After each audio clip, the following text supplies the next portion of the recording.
নমস্কার বন্ধুরা, সবাই কেমন আছেন? আশা করি সকলে সুস্থ আছেন এবং ভালো আছেন। আজ দারুণ একটা পটল ফ্রাই রেসিপি তৈরি করব। ডিম আর পটলের এই দুর্দান্ত রেসিপিটা যদি আপনারা এখনও তৈরি করে না খেয়ে থাকেন, এই সুন্দর রেসিপিটা দেখে তৈরি করে খেতে পারেন। খেতে অসম্ভব মজার লাগে। তার জন্য প্রয়োজন মতো পটল নিয়ে নিয়েছি। তারপরে এগুলোকে দুই মাথা কেটে এইভাবে খোসা ছাড়িয়ে নিই। এইবার একটা চামচ নিয়ে পটলটাকে মাঝখানে যে বিচিগুলো ছিল সেগুলোকে খুলে নেব। এক্ষেত্রে কিন্তু পটলটা অবশ্যই একটু কচি কচি পটল নিতে চেষ্টা করবেন, তাহলে খুব সুন্দর ফ্রাইটা খেতেও ভালো লাগবে। তো মাঝখান থেকে বিচিগুলো আমি খুলে নিয়েছি। খুলে যে মাঝের যে বিচিগুলো ছিল সেটাকে কিন্তু আমি গ্রেট করব না কিংবা বেটে নেব না, কিছুই করব না। এটাকে হাত দিয়ে আমি ম্যাশ করে নেব। পটল ফ্রাইয়ের বেশিরভাগ আমাদের কাছে বেশি ভালো লাগে যে পটল ফ্রাইয়ের বিচিগুলো যখন মুখে লাগে খেতে কিন্তু বেশ লাগে। তো আপনাদের যদি এভাবে ভালো না লাগে গ্রেট করে নিতে পারেন। তো দেখুন আমি হাতেই ম্যাশ করে নিলাম। এইবার একটা ডিম আমি নিয়ে নিলাম একটা বাটিতে। এখানে 2 থেকে 3 চামচ চালের গুঁড়ো নিলাম। তারপরে নেব প্রয়োজন মতো লবণ আর হলুদ। আমার বাটিটাকে একটা প্লেটের মধ্যে নিয়ে নিলাম, তাহলে আর পড়বে না, যার জন্য একটা প্লেটে উঠিয়ে নিলাম। আর এখানে একটু পেঁয়াজ, আদা আর কাঁচা লঙ্কা আমি বেটে নিয়েছি, সেটা এর মধ্যে দিয়ে দেবো। তো এইবার ভালো করে এগুলো মিশিয়ে নেব। তো আমার বাটিটা একটু ছোট হয়ে গেছে, আমি আর একটা বাটিতে এই বাটিটা ঢেলে নেব। মাখাতে অসুবিধা হচ্ছে ছোট বাটি, তো একটা বড় বাটিতে নিয়ে নিলাম। আর পটলের যে বীজগুলো রেখেছিলাম সেইগুলো হাতে যেটা ম্যাশ করে রেখেছি সেটা এর মধ্যে মিশিয়ে দেবো।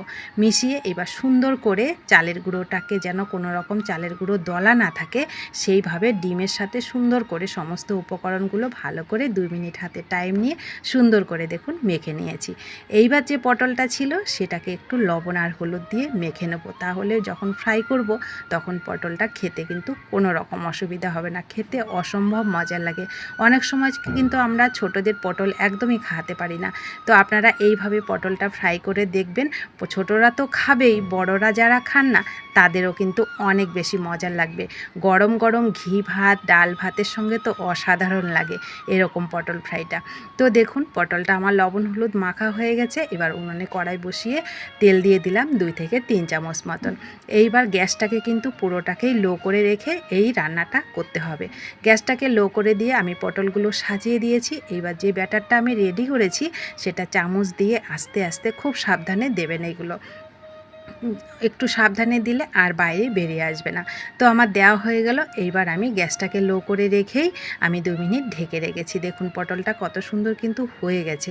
এইবার আমি আস্তে আস্তে এগুলোকে খুব সাবধানে উল্টে দেবো। খুবই মজার একটা রেসিপি। গরম গরম ভাতের সঙ্গে যদি ঘি আর ডাল থাকে আর কিছুই লাগবে না। ছোটরা তো চেটে পুটে খাবে এরকম খাবার, কারণ পটলের ফ্লেভারটাও থাকে আর ডিমের ফ্লেভারটাও থাকে। অসম্ভব মজার লাগে এরকম পটল ফ্রাইটা। খুবই ইজি একটা রেসিপি, কিন্তু খেতে অসম্ভব মজার হয়। তো দেখুন রেডি হয়ে গেল। কতটা মজাদার। এরকম করে পটলটা একটু খোসাটা ছাড়িয়ে নিলে বেশ একটু নরম হয়, আর উপরে চালের গুঁড়ো দেওয়ার জন্য একটু হালকা ক্রিস্পি হয়। খেতে অসম্ভব মজার লাগে। তো এই ছোট্ট রেসিপিটা যদি ভালো লাগে লাইক শেয়ার সাবস্ক্রাইব করে পাশে থাকবেন। যারা পাশে আছেন তাদেরকে অসংখ্য ধন্যবাদ ও ভালোবাসা।